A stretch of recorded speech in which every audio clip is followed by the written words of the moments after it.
I actually really like the beauty of the algorithms. So I want to think about, okay, what is the most simple algorithm, most beautiful algorithm we can think about to solve that problem. And I remember even for the dormitory I lived, so the IOI that year was held in Egypt. So all the students were living in dormitories. And I remember I only had one roommate at that time, just because they were not from Bangladesh. So I remember there were just very, very few female participants at that time. So I was just a fifth Yao class student. I also really appreciate Andrew Yao, who actually created the Yao class. I think when I look back, they really created a lot of things, new things for us that we had never seen at that time. I also think it's actually very helpful to have several, for the younger female researchers, to have several people as female researchers as role models. So these days, when undergrad students write to me, they always write like, "Hi, Professor Chen," and basically after the second or third conversation, I just told them, please change to Danqi instead. Yeah.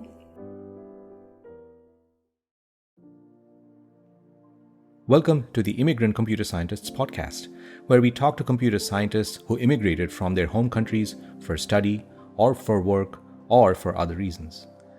In these oral history interviews, you will find established and renowned computer scientists from across academia and industry narrating their experiences of immigrating from where they grew up to a completely different land, often the US. My name is Indy Gupta, and I'm your host.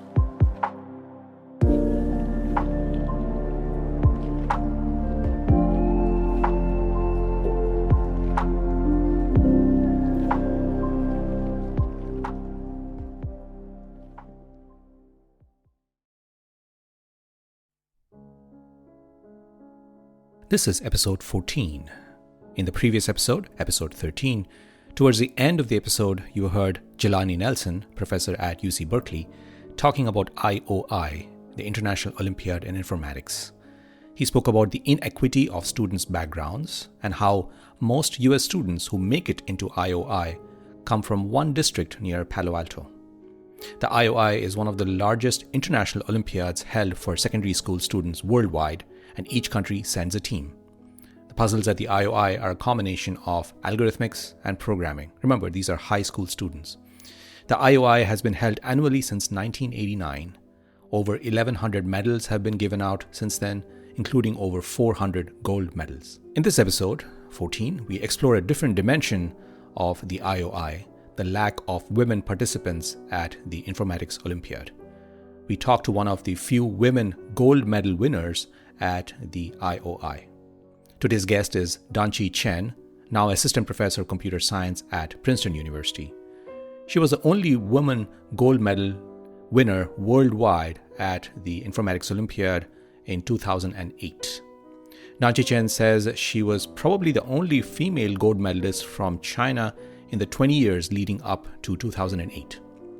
In fact, according to a report by Stefano Maggiolo in 2015, we'll link this report from our website, of the over 5,000 contestants in about 25 years of the Informatics Olympiads from 89 to 2014, only around 2.6% of contestants were women. We'll cover this in today's conversation. We'll also talk to Danqi Chen about her experience being a student in the prestigious Yao class or special pilot class when she was a bachelor's student at Tsinghua University. Here we go.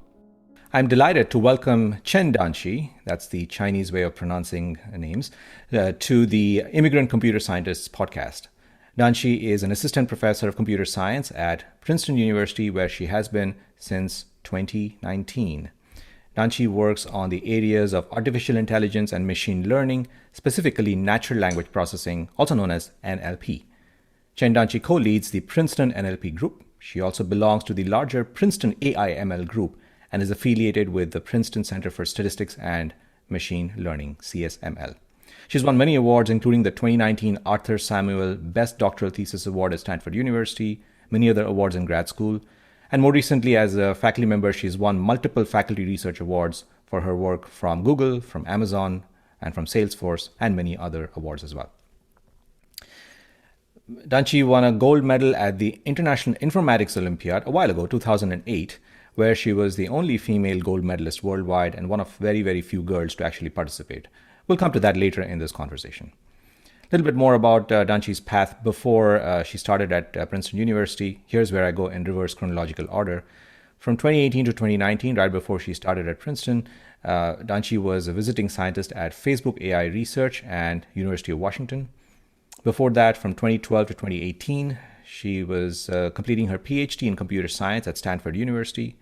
And before that, Danqi spent her early life in China, where from 2008 to 2012, she received her Bachelor of Engineering from Tsinghua University in Beijing, China, where she was in the special pilot class supervised by Professor Andrew Yao, also called the Yao class. And we'll discuss that too in this conversation. During her time at Tsinghua, Danqi also spent time as an exchange student at Hong Kong University of Science and Technology and as a research intern at Microsoft Research Asia, Beijing. Ni hao, Danqi. Welcome to the Immigrant Computer Scientist podcast, and thank you for being willing to share your story with us. Ni hao. Thanks for having me. I'm very excited to be here today. So you grew up in China in the 2000s and 1990s, maybe a little bit of the 1980s. And I presume you got interested in math and science at a young age. Was there a defining experience that got you interested in math and science, or was the interest just natural and organic for you? I remember I was actually trying to learn a bunch of different things when I was at a really young age, including Chinese calligraphy and writing, and also some kind of mathematics class.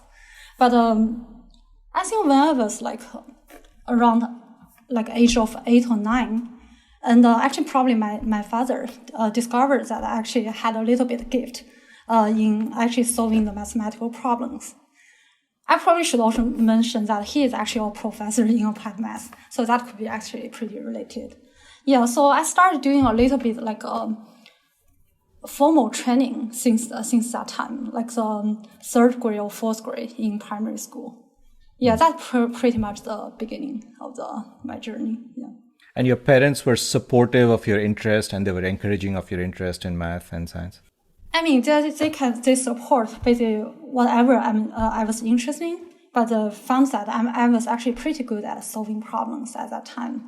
So they basically just sent me to take some more advanced classes and also solve some problems. And they have been always very supportive. And these advanced classes were in addition to the school classes that you were already taking? Yes, that is more like extracurricular classes. Yeah. Mm-hmm. And were the advanced classes with the goal of getting to university, or were they just out of interest? I would say it was really mostly for interest at that time.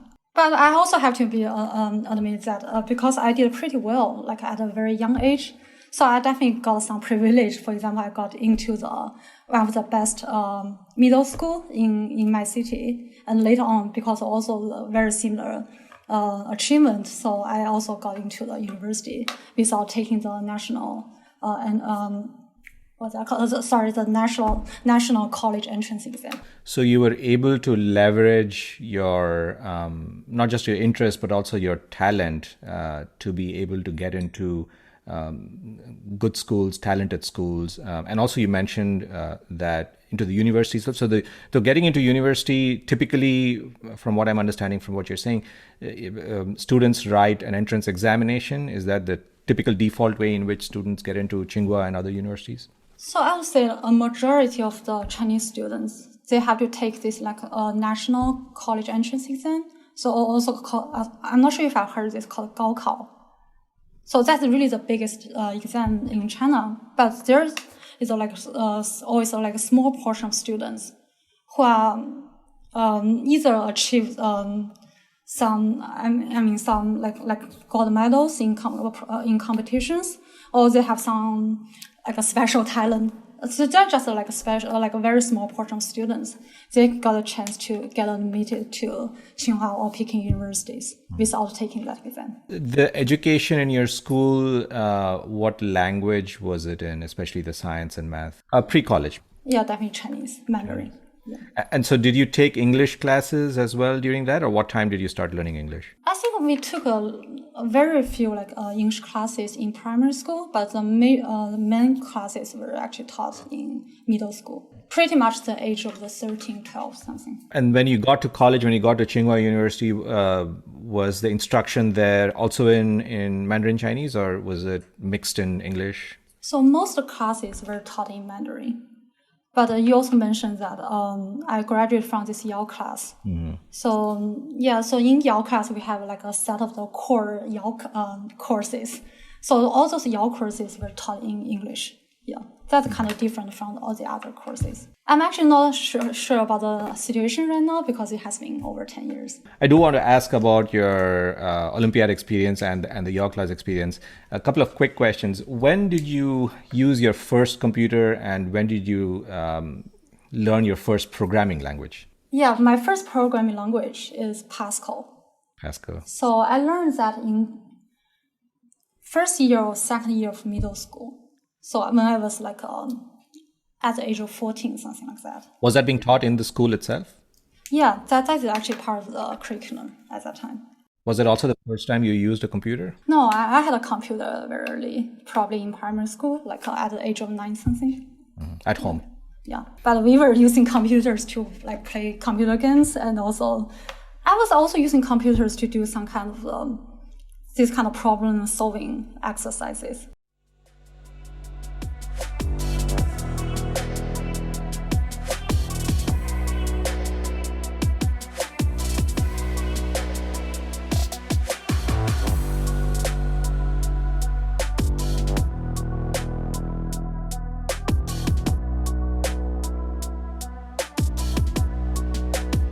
This is the Immigrant Computer Scientist podcast interview with Danqi Chen, Assistant Professor of Computer Science at Princeton University. So 2008 is when you went to the International Olympiad in Informatics, also known as IOI, and you were the only female gold medalist from that year worldwide. And I think you mentioned to me earlier that you may have been one of the very few or only female gold medalists from China in the 20 years leading up to 2008. In fact, there's a report by Stefano Maggiolo in 2015 that analyzes some of the data from 25 years of IOI Olympiads from 1989 to 2014 and found that only 2.6% of contestants were female. In 2008, Danqi, you went to the IOI, the International Informatics Olympiad. What was it like there, being essentially one of the few girls or the only girl there surrounded by boys? How was that experience? First, I need to say that was actually also my first experience actually leaving China, going abroad. So I was very nervous about this, attending this kind of international competitions. At that time, I hadn't really thought too much about there were too few female students there. Probably because I was just used to that environment at that time. But it's really true. And I remember even for the dormitory I lived. So the IOI that year was held in Egypt. So all the students were living in dormitories. And I remember I only had one roommate at that time, just because they were not from Bangladesh. Mm-hmm. So I remember there were just very, very few female participants at that time. Looking back, do you feel that you had to work extra hard just because you were a girl in this minority, or were you just doing your natural thing? I would say in high school, because we had a team in my high school that we were all trained together. In our team, there were 2 or 3 female students, but all the others were boys. And first, I should say I definitely got used to. I hung out with them all the time. I got used to that environment. But when looking back, I would say I also made some effort to make friends with them. I haven't thought too much about this boy versus girl thing at that time, but right now I have been definitely giving more thoughts into this problem. Yeah. Tell me a little bit about the International Olympiad in Informatics, the IOI. Our listeners may have heard of the International Math Olympiad, and some of them may know its structure. In the Informatics Olympiad, do you work individually? Do you work in teams? How does the progression of competition go? So it's definitely an individual competition. So there are basically like 5 subjects which have this like international competitions, Olympiad competitions. So that's in mathematics, physics, chemistry, biology, and informatics. So for the IOI competitions, so again, like the individual competition, and there are basically two exams, and each exam, if I just make sure, I think it's 5 hours and 3 problems in each of those exams. So basically, each participant was given 3 problems to solve. And you need to basically code up 3 programs to solve each individual problem. And each problem, I think, is like 100 points. And you basically, after you submit the program, and your program will be basically tested by some test cases, and will also receive the corresponding test points. And these are algorithmic problems? Yeah, pretty much just like algorithm problems. Yeah. And you actually have to write a program that compiles? Yes, that's correct. Yes. And what language was you can use any language, or was there a specified language? Most participants at that time actually used Pascal or C. Yeah, I'm not sure if actually Python is allowed these days. I'm not 100% sure. Yeah, I see. But I can tell you like a funny thing that I was actually learning C and C++ at the time, C++ at the time. So I actually used Pascal in my day 1 competition, and you see in my day 2 competition. So I used 2 programming languages. That's very, very uncommon for sure. Very unusual, yeah. Yeah. And why did you switch to using a different language? Yeah, I feel definitely regret a little bit for that decision after so many years, just because I did pretty well in my day 1 competition. And I had some kind of confidence that, okay, maybe I should try to use another language in day 2. Yeah, but I actually made a mistake on my second competition. Yeah. Because you were not as familiar with... yeah. So you write these programs, and then they run the programs on the input, and are the points scored for correctness, speed, or both of them? Oh, only for the correctness. But each test case, there is a time limit, and the time limit is actually a part of the problem description. So basically, like also different problems are actually different test cases designed with like different size of the inputs. So for some smaller inputs, so your program, even for example, if you code up like algorithm in like O(n) cube complexity, it is not a problem. So you can still get that point. But for some others, maybe just too slow to finish that program in the time limit. Can you give an example of a problem, sample problem? There were actually a lot of problems about dynamic programming and data structures. But all these problems actually come with a very nice story and a background. So it feels like a more practical problem that students need to solve. But you actually need to build a mathematical model and figure out, okay, what should be the right algorithm that you want to do that. When you went to Egypt, it was a team of students and maybe leaders who went from China to Egypt. In preparing for this International Olympiad, how was the program? How did the program prepare you in China for this? In the last year of my high school, so that there was a selection process. So first, basically, like 20 students were chosen for preparing for that competition, and I think a couple months before the IOI competition, four students out of those 20 students will be finally chosen as the Chinese selection team. I don't know, the Chinese team. Yes. I see. And so during basically like the course of the like 1 year's preparation, so basically students, it's actually very fun. I would just want to say that it's really I really still miss those days. Yeah, just because all these students actually know each other very well, and they actually try to solve problems together, or even challenge others of difficult problems. And also these people can brainstorm together and also come up with different solutions to same problem. I think that was actually a very fun process. So the 1 year of preparation, was there much training provided, or was it just the exercise or practice of solving problems? So all these 20 students actually come from different parts of China. So they still just stay in their hometown, and they still need to go to the school like regularly, not really regularly, because just because the reason that a lot of students need to prepare for the national college entrance exam. But for all these 20 students, they know that they don't need to take that exam at that point. I see. Yes. So they still take some classes, but they can have extra time, a lot of free time to prepare for these Olympic competitions. Yeah. I see. So your life is made a little bit easier by taking one thing off your plate so you can focus on the Olympiad. Yeah, exactly. Because you've already written an exam and you've already gotten in the top 20 in the country. Yeah, exactly. Was there any other interesting experience from the Olympiad before we move on to the next topic? Yeah, I would just say I got to know a lot of friends just even at a young that stage.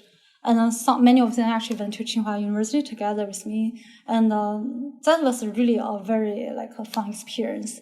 And also you also mentioned this individual versus team competitions. So in college, there is also very similar competition called ACM ICPC, programming context. Mm-hmm. Actually, a lot of students just move from this kind of individual competition to the team competition. So that is actually three students actually form a team and try to solve problems and collaborate together in a limited time with only one computer. It's a kind of preparation for the ICPC. And of course, the ICPC is well known in universities, and pretty much all the US universities send teams to the ICPC. Yeah.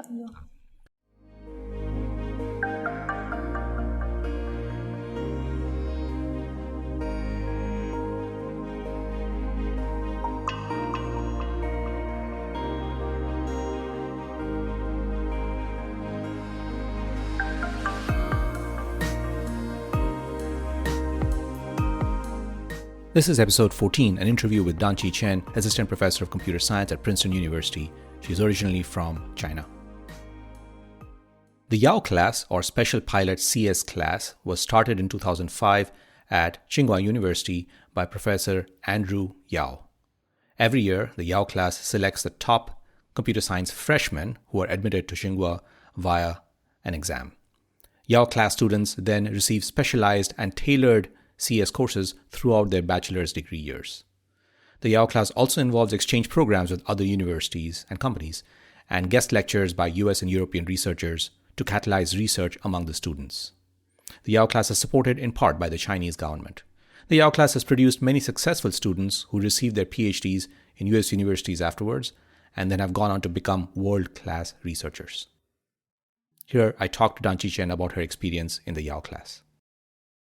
So then you enter Tsinghua University in 2008 after your high school, and then you become part of the special pilot class that had just been started by Professor Andrew Yao just a few years before that, also known as the Yao class.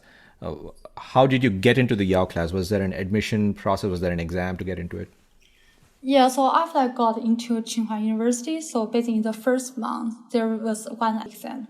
That exam was mostly on mathematical problems, and I remember there was also several algorithmic problems to solve. So yeah, there was one exam followed by a oral exam. What was in the oral exam? Yes, also problem solving process. So basically, you stand in front of a whiteboard and try to come up with some ideas for solving problems. And how did you train or prepare for the written exam and the oral exam? Oh, we didn't have time to prepare for that. So we were just told that, okay, you need to take this.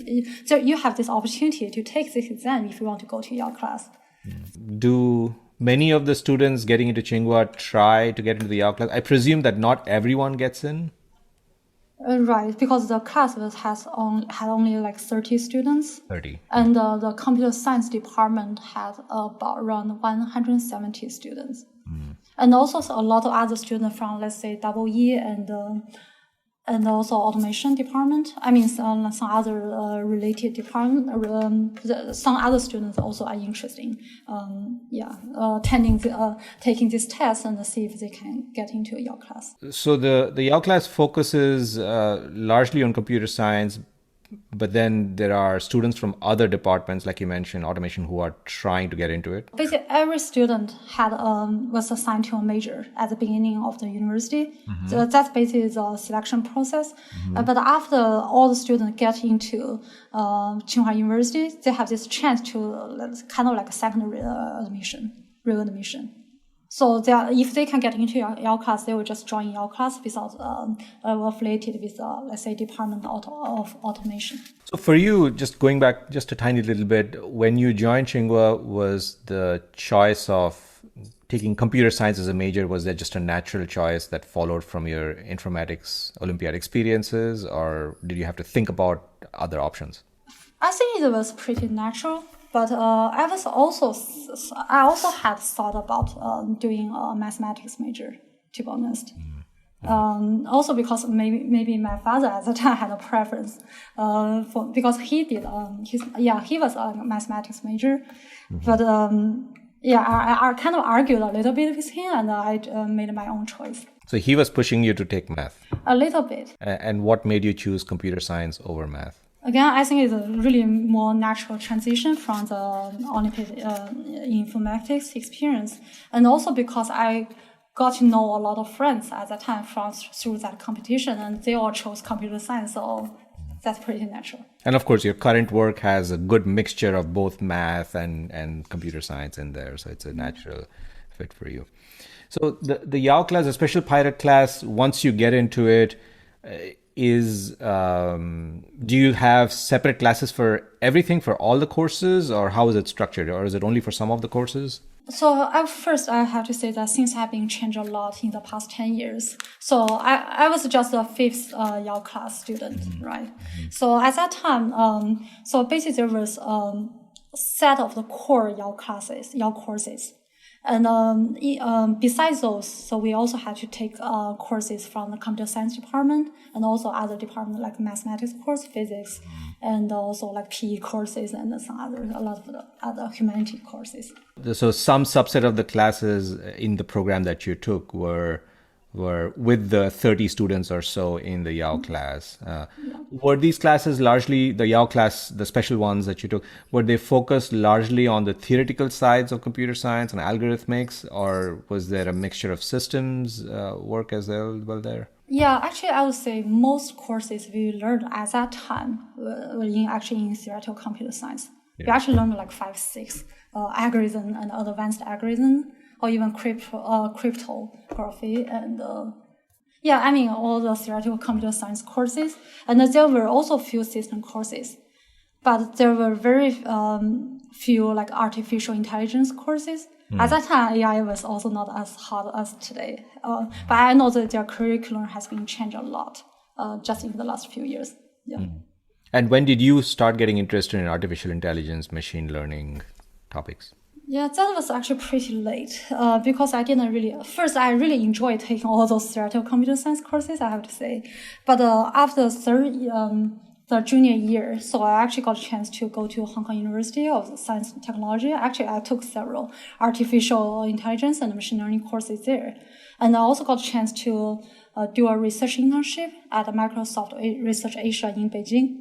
That is really the beginning of my research experience in AI. So that's when you got interested in research in general? Yes. What was it about the research, the activity of doing research that attracted you? Was it the creative part? Was it just the open-endedness of it? So first, I really still like the problem-solving process, I have to say, maybe just because of the past experience. And I always like to think about, okay, what is I actually really like the beauty of the algorithms. So I want to think about, okay, what is the most simple algorithm, most beautiful algorithm we can think about to solve that problem.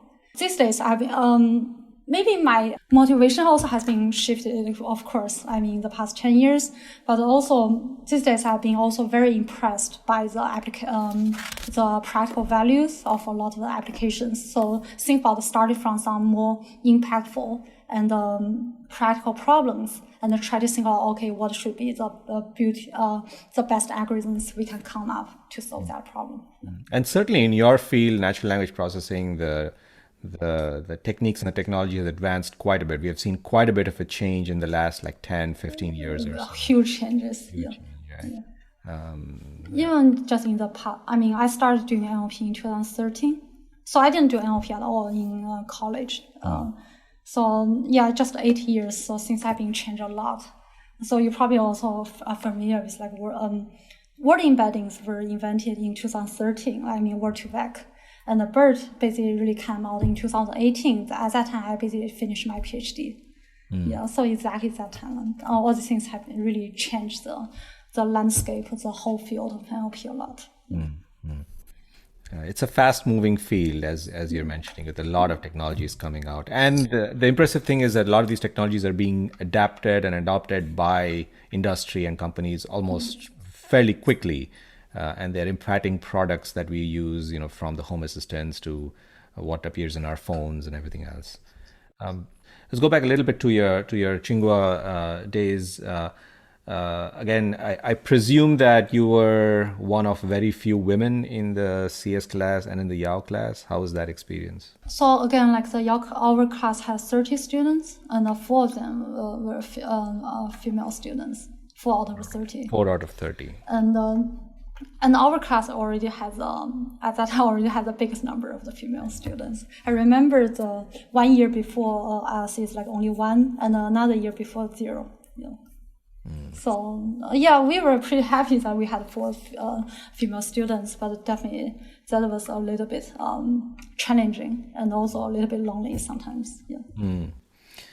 Do you think there are ways to improve those numbers? You have had experience of being in a PhD program, being a faculty member, and I presume you have women students as well. How can we improve those numbers, whether it's in China or whether it's in the US? Yeah, I've been actually thinking a lot about this these days. So first, in my current research field, there are actually a lot of very good, top female researchers. So I wonder, and also even at Princeton in computer science, I think the percentage of the female majors, computer science majors, is actually very high. I think it's probably 50%, something. So I think things are changing and also are improving over the years. And I think we should just really try to encourage more female students to learn more about the computer science and artificial intelligence at an early stage.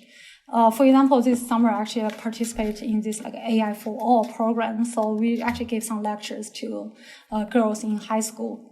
So actually, I really enjoyed interacting with those girls, and they actually learned a lot of things just in a summer program like that. All these topics I could not imagine myself having access to at least many years ago, right? So I think things are improving, and people actually are aware of the importance of improving the diversity. So I'm optimistic. And I should mention, I also believe that the Yao class has also more and more female students these days. So then, as you're nearing the end of your bachelor's program at Tsinghua, are you already thinking, okay, I need to apply to grad school, or were you considering other choices? Did you think of staying in China, coming to the US? What options were you considering at that point? Right. I didn't really think too much about this, to be honest. First, very few Chinese students, especially from Tsinghua University, would go for work directly. Very few. So all the students will actually go to graduate school, basically. And so I guess the harder choice is whether I should stay in China or should go to another country for graduate studies. At that time, I basically really want to see more. And I want to get used to more different topics, and I want to meet a lot of different people. And also, I would just say really a lot of the very good students in Yao class at that time, before us, they chose to apply to grad school in the United States. So I basically try to follow them.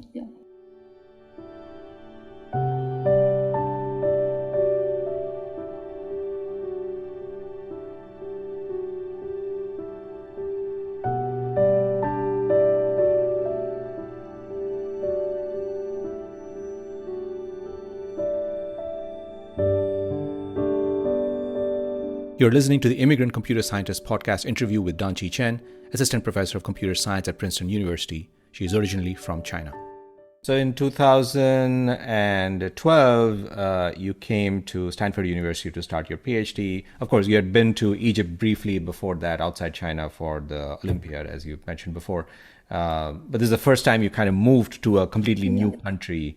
I need to mention, actually, I travel quite a bit internationally in college as well. College as well, okay, yeah. So you've had... But not like a move. Like not long trips, but like short trips. Okay.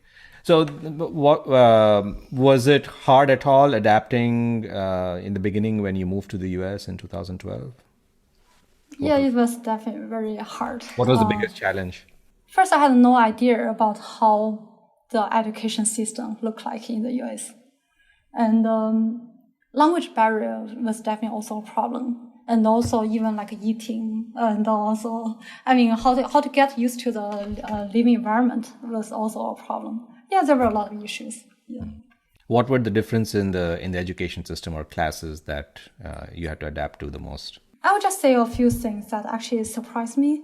So in Tsinghua University, in every semester, we were taking, I would say, 8 to 10 courses every semester. But the first semester when I started at Stanford, I found like 3 courses were too much for me. And the 2 was already a lot, like a lot of workload. That's something that definitely surprised me. Yeah. Just because each course has a lot of component, and you need to do a lot of programming assignments, projects, and you need to stay on top of all these things. So that's quite a bit change. And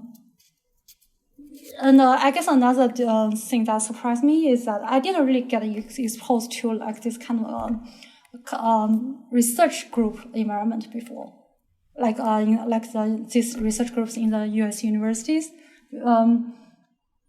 So I didn't know what to expect. I didn't know that, how to actually communicate with others and how to collaborate with others and how I should even think, what a research group should look like, to be honest.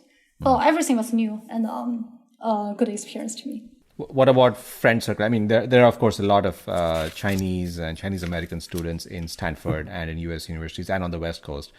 Was creating a social circle, a friend circle, was that easy or was that hard? So first, I need to say there were not too many Chinese students at that time. I think so. I entered Stanford University in 2012. I think our class had 40 PhD students, and there were only like 4 Chinese students. I don't think that percentage was high at the time. Small. Yeah, that's pretty small. So was building a friend circle challenging at all? Social circle. I have to admit that at the beginning, I definitely still hung out a lot with some other Chinese students from different other departments. There are also other Chinese students also graduated from Tsinghua University. So later on, I definitely just made a lot of friends within the research group I belong to, the Stanford NLP group. I want to ask something. In Asian countries, including China and also in India and many other Asian countries, usually there is a kind of a hierarchical relationship between a teacher, professor, and then the students. Like the students respect the professor, respect the teacher. But in the US, the system is very different. It's a more flat system. Is that something that struck you as well after moving here? Yes, that's a good point. I forgot about it. I'm mentioning it. Yes. So I was advised by Professor Chris Manning at Stanford, and so sometimes I actually try to look at the first email I wrote to him. I was really trying. I was so respecting him, right? And I was very nervous to write my first email to see whether he could take me as a rotation student at that time. And I did not dare to even write to him like, hi, Chris. I have to say, write like, hi, Professor Manning. That was definitely something surprising. I presume that, now that you have your own students you're advising, you still encountered that from other students. Yeah, exactly. Yeah.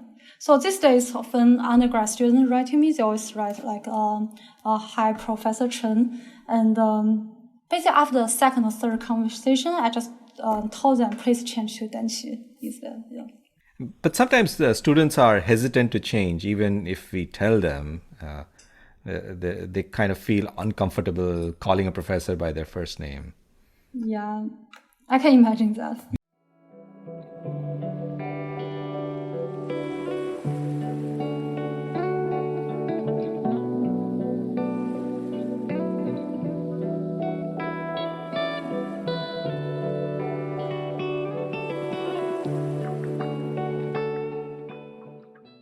So now you're reaching, so around 2018, you're nearing the end of your PhD. And of course, after that, you spent a few, almost half a year or so in Facebook. When you were considering career choices, was academia an obvious next step for you? Was it natural, or were you considering industry and academia as well? I would say, I didn't think about it too much. I don't know, for all these kind of major life choices, I just really try to do the easiest thing or the most obvious thing, and also the thing that I was actually really passionate about. Yeah, so I only applied to the universities in the US at that time. Were there any? I mean, you mentioned earlier that your dad was a big mentor in your early life. Were there other mentors or role models throughout your career, whether it's in school or Tsinghua or Stanford? Were there other mentors or role models who really influenced you, whether it's technically or whether in other ways? Yeah, I have so much appreciation and respect for my PhD advisor, Chris Manning at Stanford. Yeah, he played definitely a very big role in shaping my research directions, interest, and also helping me basically get into academia and choose academia as my career. I also really appreciate Andrew Yao, who actually created the Yao class. I think when I look back, they really created a lot of things, new things for us that we had never seen at that time. So that's really important for the younger students at that age, that you got to know that, okay, what is really the leading things, the top things that's happening in the world, and what kind of things that you can actually pursue. That's very important. And also, at that time, surrounded by 30 very talented students, and you make friends with them and study together. That environment is actually also very crucial. I really just, I love Yao class. Yeah. Since you mentioned Yao class and you kind of hinted at it, the Yao class has lectures from not just professor at Tsinghua, but also guest professors who come from outside. Is that exactly? You get exposed to a lot of talent from across the world. Let me tell you one experience I remember very clearly. So actually, when I just entered Yao class, so actually in my freshman year, and basically Andrew actually held a very I forgot, kind of like a workshop kind of thing. So he actually invited a lot of the top, very good leading researchers and professors from the US, and invited them to visit China, visit Beijing. And that was like a 3-day or 4-day workshops. And we even got a chance to ask, to listen to all those talks and ask questions and interact with those professors. At that time, I was 17, 18, basically. And that was like a huge thing for me. Like, I got to see, I got to see what kind of research they were doing. And I look up to those people. Maybe I was thinking, okay, maybe one day I could be one of them. And I also need to mention, there were a lot of great professors there. And Sanjeev Arora was actually one of them. And these days, Sanjeev is actually a colleague of mine, and I'm even co-teaching a course with him this semester. So that was really just kind of like a dream come true feeling. Yeah. Couple more questions before we end our interview. So in this country, there is a lot of discussion of gender disparities in STEM and computer science. And whenever I talk to immigrants who grew up outside the US, one of the common things I hear is that in their home country, in their origin country, even though there may be a disparity, there was not much of a discussion of this disparity. And in some sense, that was nice because they could just focus on what they were interested in rather than being kind of biased by the fact that fewer women go into CS.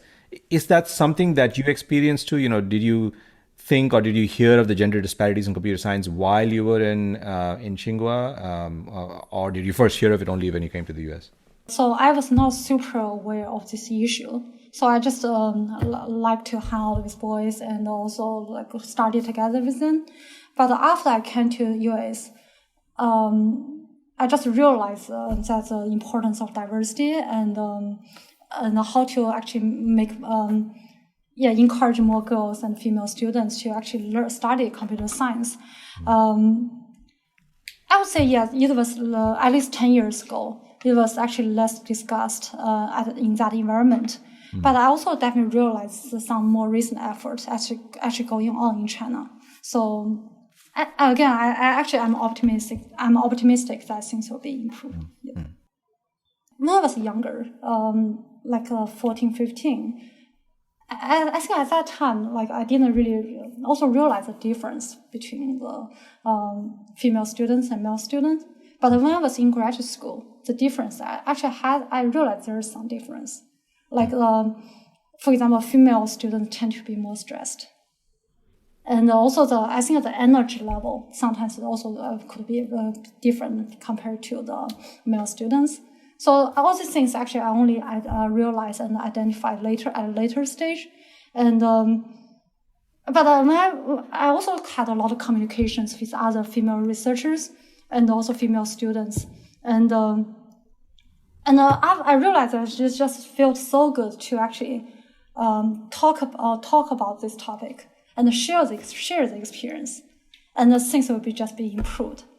And also at Stanford, we had a lot of this discussion group, among the female graduate students, and also realized that a lot of the male students and also faculty members also like to join the conversations. I think people actually definitely the awareness of this issue has been increased, and I think that's just a good thing. So open discussion is useful, and also the participation of allies, male allies and other allies also helps move things forward. Yeah.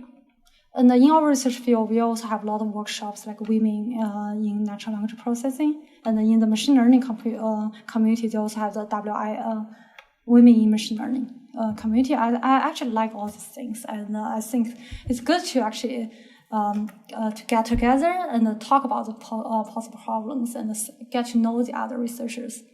And I also think it's actually very helpful to have several, for the younger female researchers, to have several people as female researchers as role models.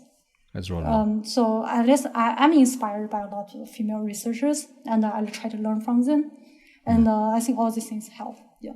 Thank you, Danqi, for being so open and willing to share your story and your thoughts and your experiences of being in the informatics Olympiad and being in the Yao class. In one of the few words that I know in Chinese Mandarin, xie xie. Thanks for having me. 不用谢. This was episode 14 of the Immigrant Computer Scientists podcast. You've heard the experiences of Danqi Chen, Assistant Professor of Computer Science at Princeton University, her experiences at the International Olympiad of Informatics, and her experiences in the prestigious Yao class or Special Pilot CS class of Tsinghua University. If you haven't already done so, you can listen to the previous segments in the Immigrant Computer Scientists podcast. We have visited Yugoslavia, the country that no longer exists. That's episodes 1 through 4 of the show. And Brazil, that's episodes 5 through 8, featuring several folks who spent many years in both industry and academia, and many years in both Brazil as well as the US. And then we visited the Middle East, that's episodes 9 through 12. Stay tuned for upcoming episodes where we visit other parts of the world. All the music used in episodes of the Immigrant Computer Scientists podcast is royalty-free. All voice recordings were performed with and are reproduced with full consent of narrators and participants. You can find music credits on our website. Join the online discussion about this podcast on all major social media, including Twitter and Facebook, with the handle CSImmigrant and hashtag CSImmigrant. And of course, the episode guide is available at our website, csimmigrant.org. This is the Immigrant Computer Scientists Podcast.